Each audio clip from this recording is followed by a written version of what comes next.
To settlers along the American frontier, it was the ultimate horror, a fate worse than death, to be carried off by Indians. But for more than 2 centuries, it happened to thousands of men, women, and children. What was their fate? Speculation centered on bloody tales of torture, degradation, and savagery. But if the horror stories were true, why did some prisoners refuse the offer of release? Travel back in search of history with the families of the frontier and discover the inescapable forces that made them captives.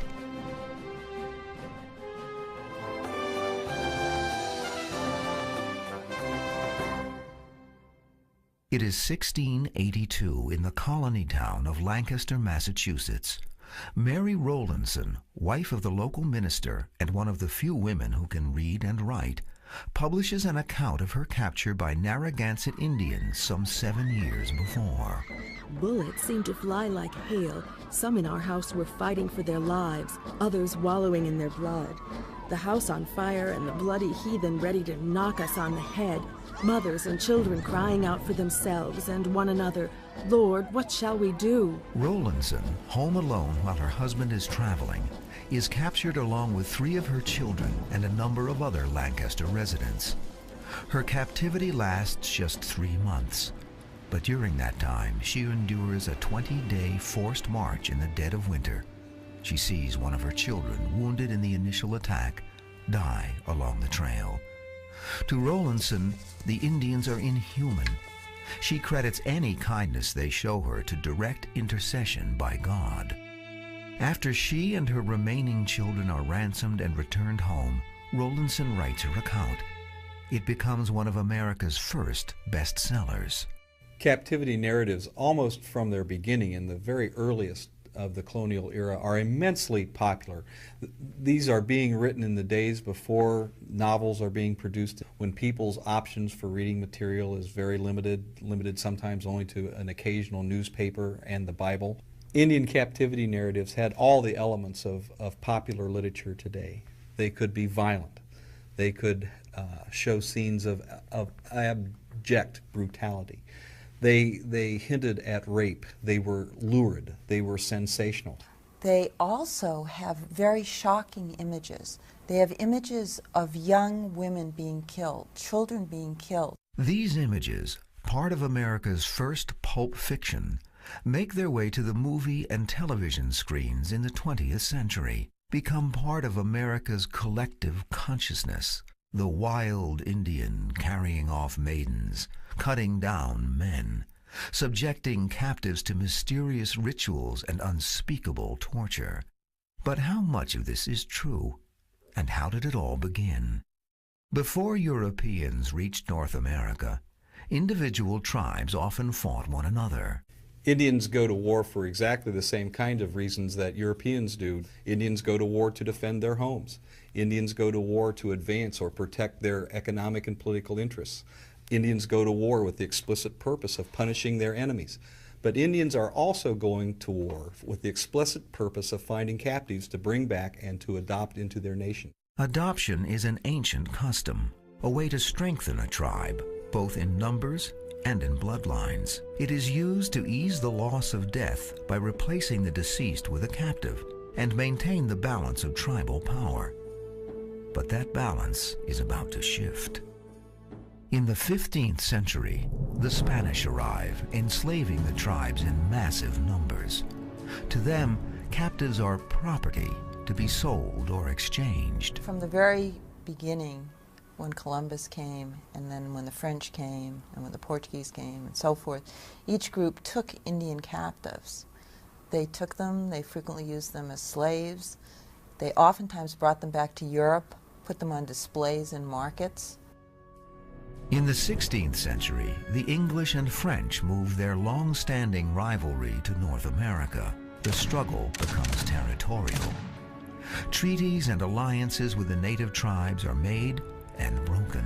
Encroaching settlers move in, clearing massive tracts of tribal land. Between 1670 and 1820, isolated settlements become the prime target for captive raids. By 1780, Captivities are so common that they are listed in the Pennsylvania Gazette, like the sale of livestock. We have the following disagreeable intelligence. Mr. Benjamin Gilbert's house and mill were burnt and the whole family either killed or carried off. Another son with his wife and child are also missing. Samuel Dodson's daughter has not returned, and it is supposed she fell into the hands of the murderers likewise. Indian raids could be the occasion for almost unimaginable violence and brutality. Generally, these raids take place at dawn against isolated, undefended settlements far away from anyone else. Usually the son and the father go out into the fields to bring in the livestock or just to begin their daily chores. They might be executed where they stand. The woman, if we read the accounts, comes to the door, and when she opens the door, Indians rush in and they bust up the cabin, they smash the furniture, they kill those whom they are going to kill, they take what they want, they set the cabin on fire, and that quickly, almost before it has begun, it is over. Before the smoke of the burning cabin reaches into the sky, these Indians have done what they've come there to do and have gone with their captives. Europeans along the frontier are alarmed by the increasing frequency of the attacks. Ironically, it is their very presence that makes captivities more common, and to the tribes more necessary than ever before. European settlement brought added pressures to the population of the native tribes. Smallpox epidemics that were brought in by Europeans sometimes could wipe out up to 80% of the tribe in a single winter. Imagine that 8 out of 10 people you know are dead in a few months' time. It made the adoption process all the more important to keep the villages alive. When that many people in a culture die off, it's not just the people who are dying, it's the culture is dying as well. For the Indians, adoption is blind to race or culture. Runaway slaves, Europeans, or members of other tribes are all equally eligible to replace a family member. Natives practiced complete assimilation in their adoption, to the point of no longer considering you what you previously were. You might be born white, you might be born black, but you could become an Indian. In the 1700s, as various European factions begin to fight each other on North American soil, the white armies provide the tribes with a new and compelling reason for taking captives: economics. The French offered trade goods to their Indian allies in exchange for British prisoners. The British reach a similar understanding with their own allied tribes. During the French and Indian War, nearly 2,000 captives are carried to Canada by the tribes. Ransom becomes a regular budget item in some colonial governments. To cash in their captives, the tribes march them hundreds of miles with the opposing military force in hot pursuit. This brings new danger both for the warriors and their captives. It was important for both the captive and the captor, for their safety, for their protection, that they get back to Indian territory as fast as possible. If it gets down to having to lose a prisoner to keep everyone else alive, they're certainly going to make that sacrifice. Those who can't make the journey may be weeded out with a single blow to the head. For the prisoners, it is horror upon horror, a sudden, brutal attack. Survivors separated from their families, loaded with booty, and forced to march. The exertion is more than they're used to. Their clothing unsuited to the wilderness. Food is scarce or utterly foreign. Their captors speak few recognizable words and give no hint of what lies ahead. To falter can mean death. To continue is to leave everything they know behind. For European prisoners, the act of being taken captive is the most traumatic event of their lives. The capture itself is likely to involve violence, fear, and physical discomfort. Yet many captives adapt to these situations with surprising ease. One such man is James Smith. In 1755, the 18-year-old Smith is clearing a road for British troops near Bedford, Pennsylvania. Nearby, General Edward Braddock is losing an important battle against the French and a force of united woodland tribes. As a triumphant war party of Caughnawaga Indians leaves the field, they capture Smith. They take him to Fort Duquesne, the site of present-day Pittsburgh. On the way, he is subjected to a common but terrifying captivity ritual, the gauntlet. They form themselves into 2 long ranks, about 2 or 3 rods apart. I was told that I must run betwixt these ranks and that they would flog me all the way as I ran. When I got near the end, I was struck with something which caused me to fall to the ground. They continued beating me most intolerably until I was at length insensible. I remember wishing them to strike the fatal blow, for I thought they intended killing me. But Smith, like most who run the gauntlet, is not killed. The blows serve to appease the spirits of tribal members previously killed by the enemy. The ordeal wipes the slate clean. After this harsh treatment, the prisoner is eligible for adoption into the tribe. But unfortunately for prisoners, this is not the only option. Smith learns this firsthand when the prisoners captured in the battle with Braddock are brought in. About sundown, I beheld a small party coming in with about a dozen prisoners, their faces and part of their bodies blackened. I stood on the fort wall until I beheld them begin to burn one of these men. They had him tied to a stake and kept touching him with firebrands and red-hot irons. He screamed in a most doleful manner. The Indians, meantime, yelling like infernal spirits. Torture is seen as a means to test the strength, endurance, and purity of the enemy, and it is a way to ritually take that strength from the opposing tribe. Smith, marched to the nearby Caughnawaga village, expects a similar fate. As the warriors gather around him, his fears seem about to be confirmed. One of them began to pull the hair out of my head. He had some ashes on a piece of bark in which he frequently dipped his fingers in order to take a firmer hold. And so he went on, as if he had been plucking a turkey. Next, Smith is led to a river. 3 women from the tribe approach him. Again, he expects the worst. The squaws then made signs to me to plunge myself into the water. I thought I should be drowned and that these young ladies were to be the executioners. I for some time opposed them, which occasioned loud laughter by the multitude on the bank of the river. Smith is redressed in Indian clothes. The hair pulling and the washing have all been part of the adoption ceremony. The chief of the Caughnawaga explains. You are now flesh of our flesh and bone of our bone. By the ceremony performed this day, every drop of your white blood is washed out of your veins. You are adopted into a great family. We are under the same obligation to love, support, and defend you as we are to love and defend one another. You are to consider yourself as one of our people. Luckily for Smith, he was merely a woodcutter, a non-combatant. This may have been what saved his life. Smith is given the tribal name of Skuwa, but at first he remains an outsider.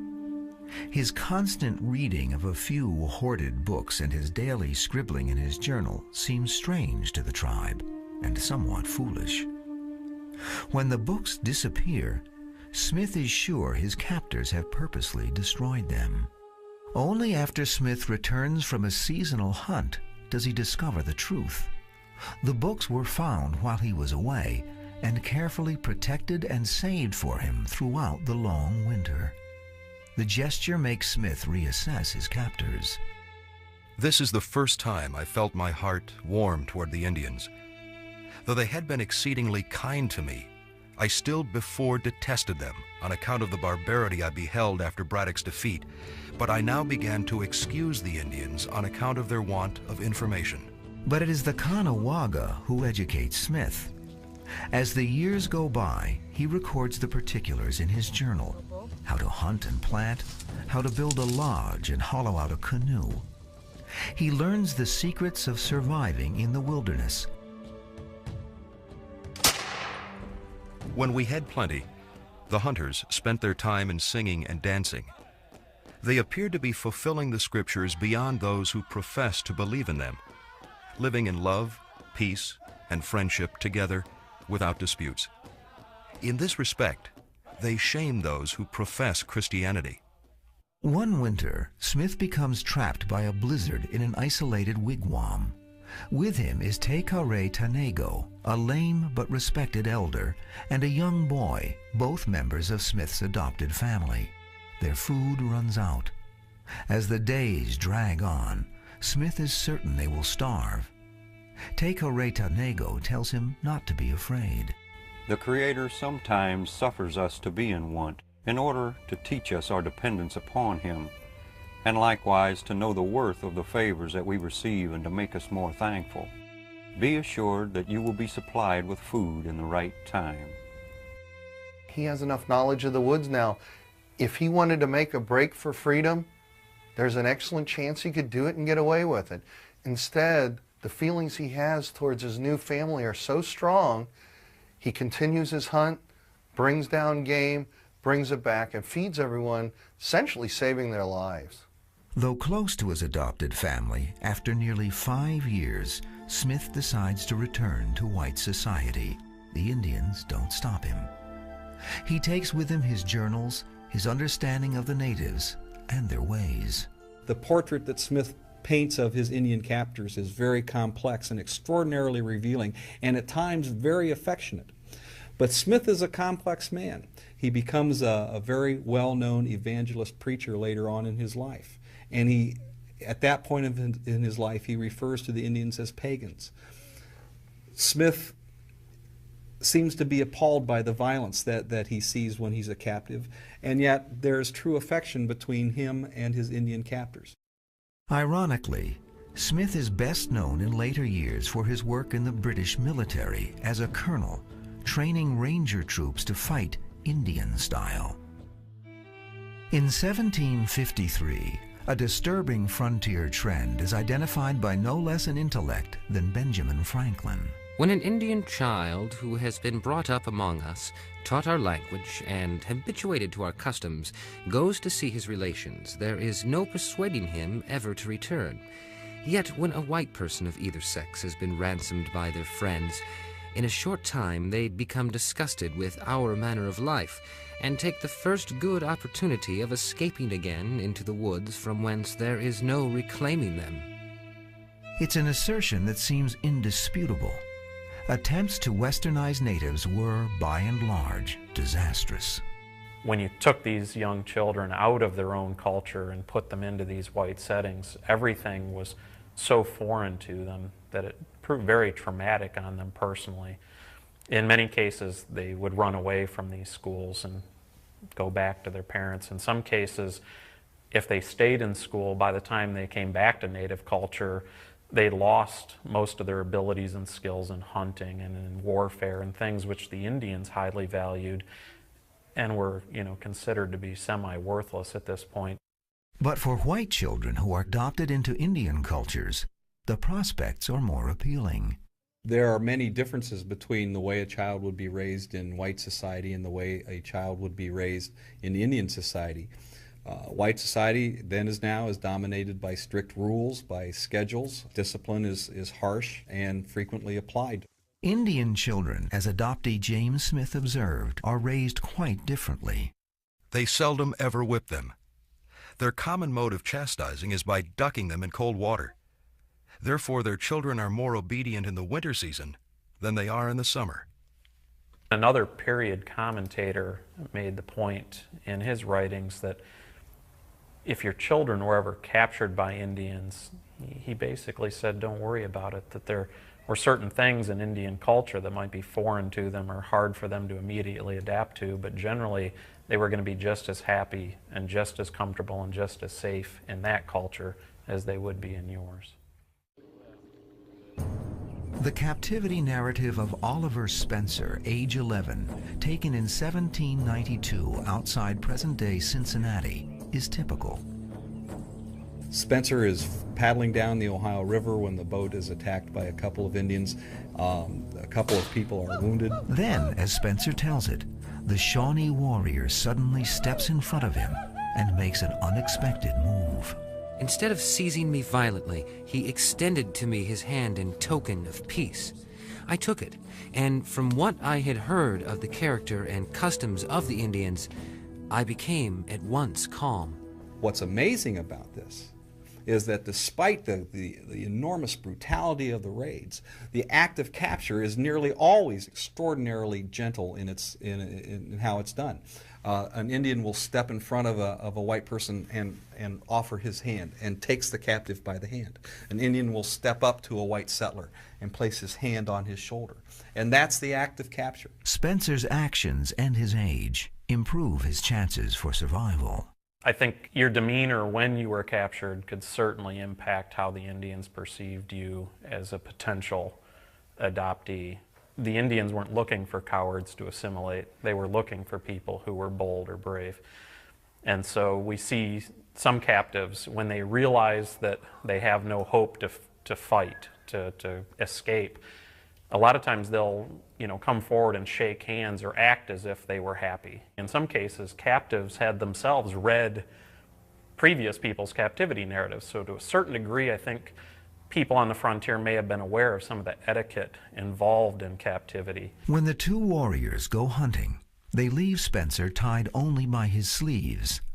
The boy easily escapes, but is ill prepared for survival in the wilderness.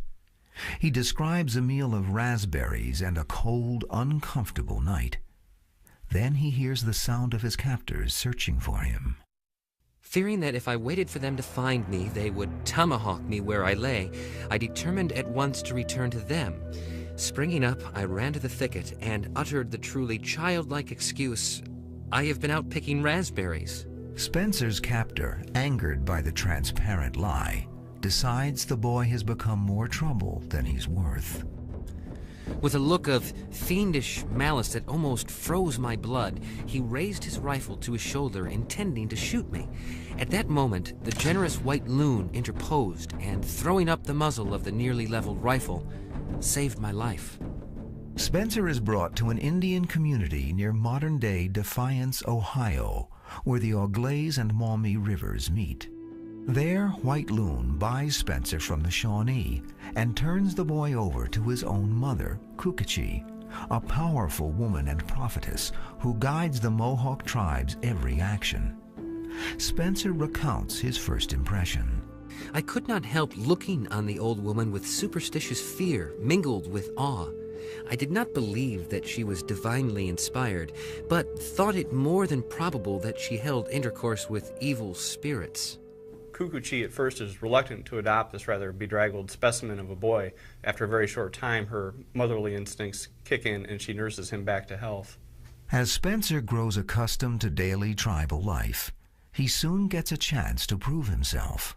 Spencer is out hunting with a dog, and he and the dog run across a bobcat that's up in the tree, and the bobcat attacks the dog.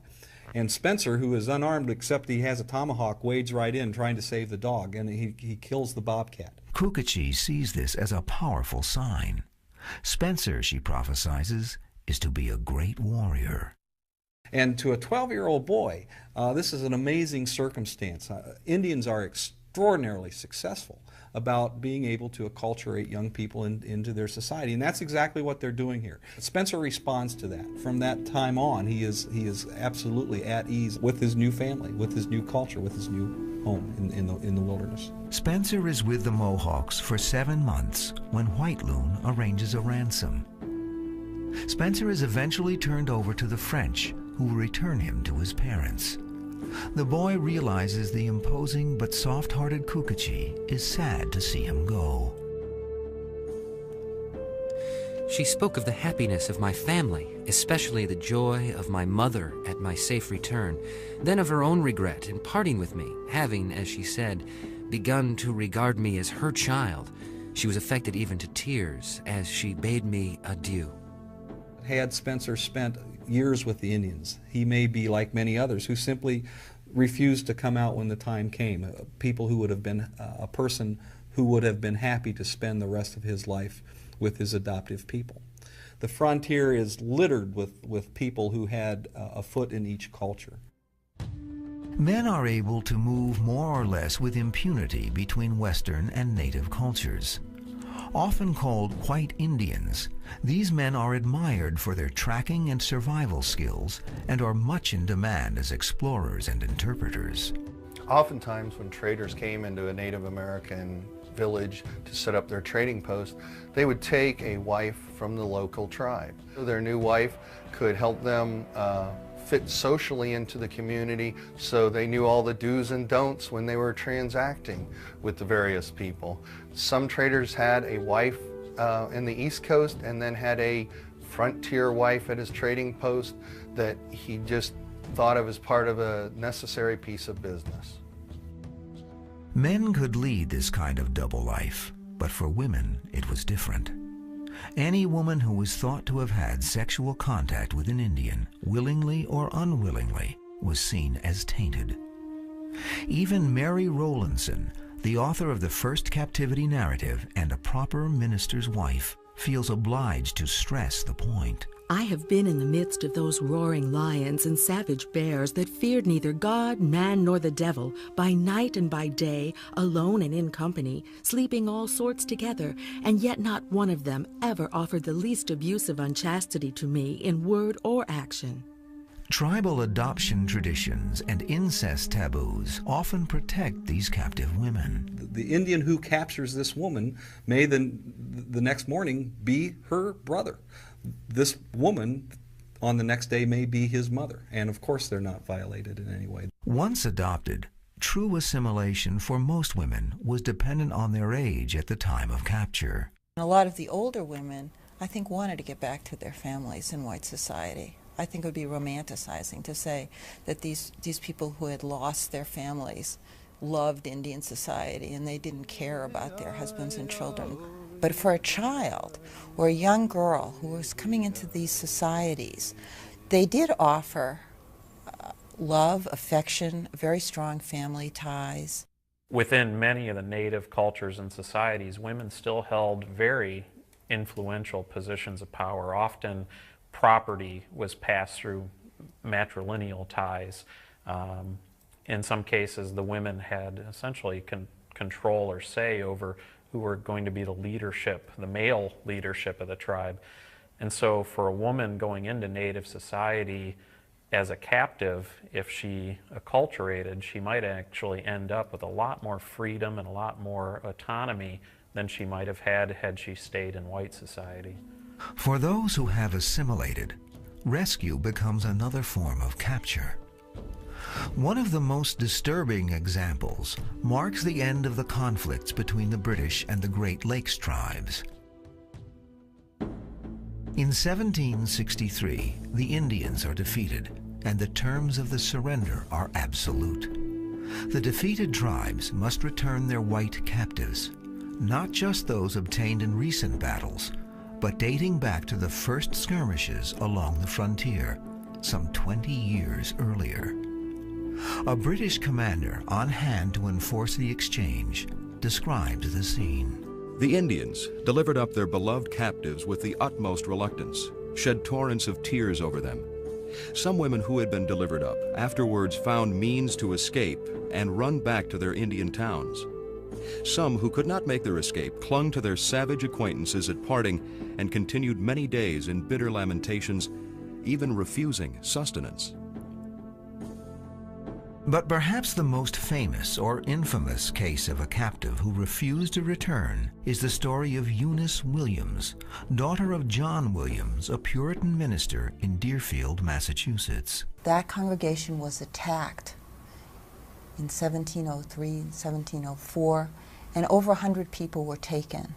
John Williams lost sons, and he also eventually lost his daughter permanently. Eunice is only 7 years old at the time of the attack. Her sisters are killed during the melee, and her mother is killed on the march after a disabling fall into an icy river. Eunice is separated from her father and 2 brothers. She is taken into French Canada and disappears among the Mohawk tribes. Repeated attempts to locate and ransom her fail long after her father and her 2 brothers are ransomed and returned. Her father tries repeatedly to see her, but is rebuffed. I was informed that I should not be permitted to speak with or see my child, and that the Mohawks would as soon part with their hearts as with my child. People in New England were terribly shocked that Eunice never came back. It became an extremely important story because Eunice represented this Puritan world. Nearly a decade passes. In 1713, a merchant well connected with the northern tribes is recruited to bargain for Eunice's return. A meeting is arranged with 17-year-old Eunice, but she arrives with an Indian husband. She was bashful in the face, but proved harder than steel in her breast. She did not speak. Had I made such proposals in praise to the worst of Indians, I would have had a more reasonable answer. Eunice's reasons were hers alone. Yet there is one account that sheds light on the lives of those, like Eunice, who chose not to return. It is the case of Mary Jemison, who spent nearly 80 years among the Seneca and then told her life story to the white world she left behind. One of the things that makes Jemison's captivity so unique is that it is recorded at all. She never did escape and actually didn't want to. She assimilated into the culture and was interviewed as an old woman and left us this wonderful detailed account. It is the spring of 1758. 13-year-old Mary Jemison and her Irish-born family are living on a farm in western Pennsylvania. What they don't realize is that they're living in a war zone. And in 1758, their family is attacked, and some of the members of the family and friends are killed on the spot. Jemison, her mother, and some of the party are captured by Shawnees and French. Fearing pursuit, the captors push the party at a brisk pace. Some of the prisoners begin to despair and falter. On the trail, the war party stops to rest. Mary's shoes and stockings are removed and replaced with moccasins. The rest of the family is left in their homespun clothing. Mary's mother grasps the meaning of the gesture. Remember your own name. Remember the English tongue. But if you shall have an opportunity to get away from the Indians, don't try to escape, for if you do, they will find and destroy you. Mary is led away. The march resumes. Later, Mary sees several scalps stretched and dried before the fire.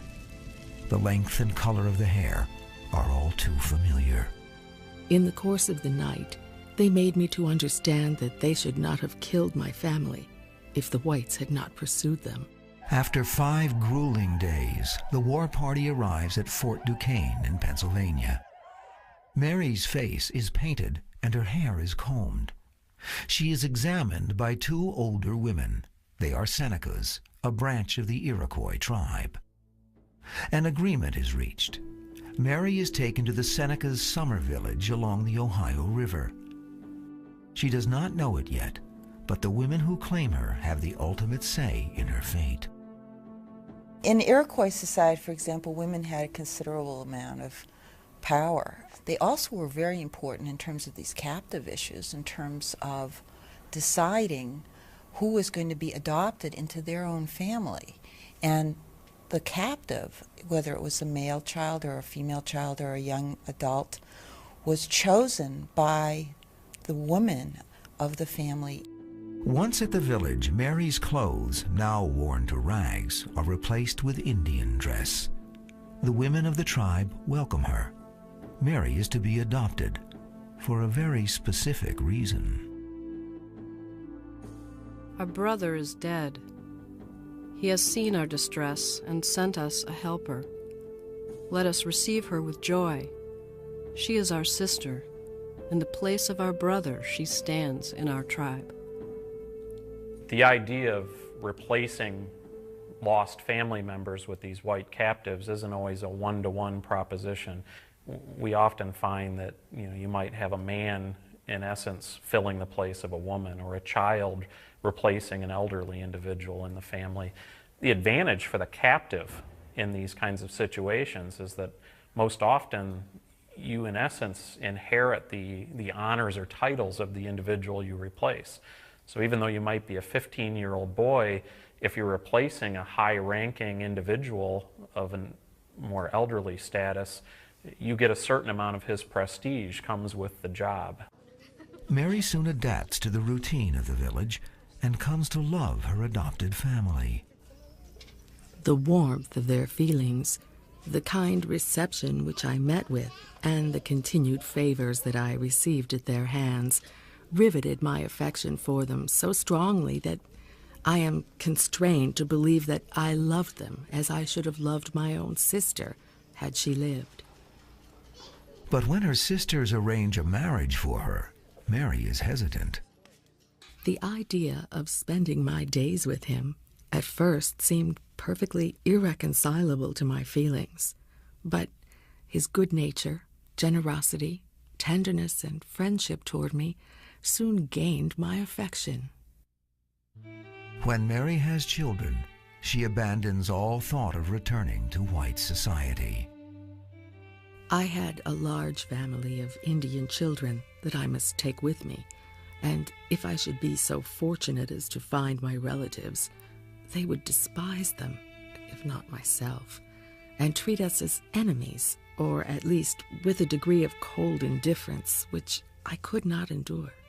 Instead, she chooses to grow old among the Seneca, retreating with them as their land is slowly taken away. Near the end of her life, Mary Jemison, now in her 80s, trudges several arduous miles from her Seneca home to visit a white neighbor, a doctor and writer named John Seaver. Mary, whose mother's last words were to urge her never to forget the English language, comes to tell him her life story.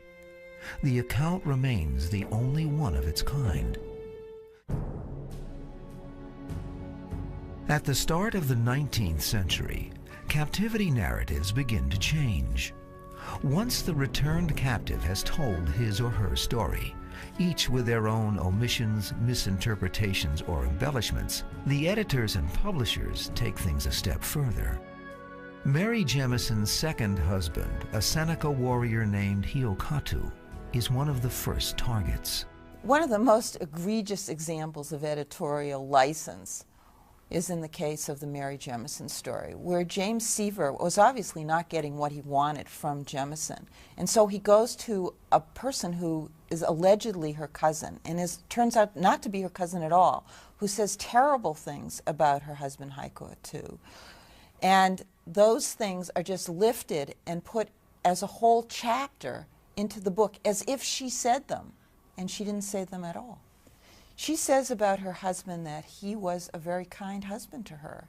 Although war was his trade from his youth to old age, he uniformly treated me with tenderness and never offered an insult. Other publishers take the practice much further, blending fact with fiction and sometimes presenting fiction as fact. Increasingly violent images emerge. Babies are roasted in skillets, thrown into boiling water, eaten by dogs, or dashed against rocks. Women are burned alive, dismembered, devoured, and for the first time, raped. Okay, we really want to look at why these things were done the way they were done and what they mean. And I think that what they mean is that if you make Indians look more and more brutal, then it's all right to come in and take their land. Some of these accounts very clearly are written in such a way that they're going to be used to justify military action taken against native peoples throughout the frontier region. In addition to these tales of horror, dime novels, the tabloids of their day, exploit America's hunger for homegrown heroes. Indians and Indian fighters like Daniel Boone are common subjects, depicted in terms of good versus evil. The roles are cast: the white hero, the damsel in distress, and playing the part of the villain, the Indian. It is a hierarchy that will remain virtually unchallenged for more than a century. Today, with Western civilization firmly established, the pendulum has, to a degree, swung back. But the images of captivity remain. Movies like Dances with Wolves still give us the beautiful white damsel and the white hero, but this time the bloodthirsty savages have been replaced by a wholly sympathetic and spiritual tribe. The lurid rape images of the 19th century have been supplanted by equally titillating romance novels. But now the captive longs to be carried off in the arms of her Indian captor.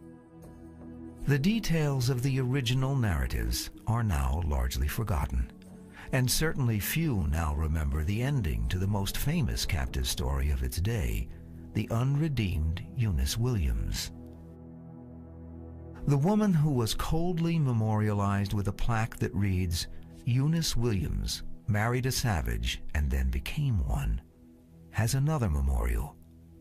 Years after her death, her children's children returned to Deerfield to visit the graves of their white forefathers. To mark that occasion in 1837, the reverend of the town, in the church where Eunice's father once preached, gives a sermon. He addresses both the Indian descendants of Eunice and her white cousins.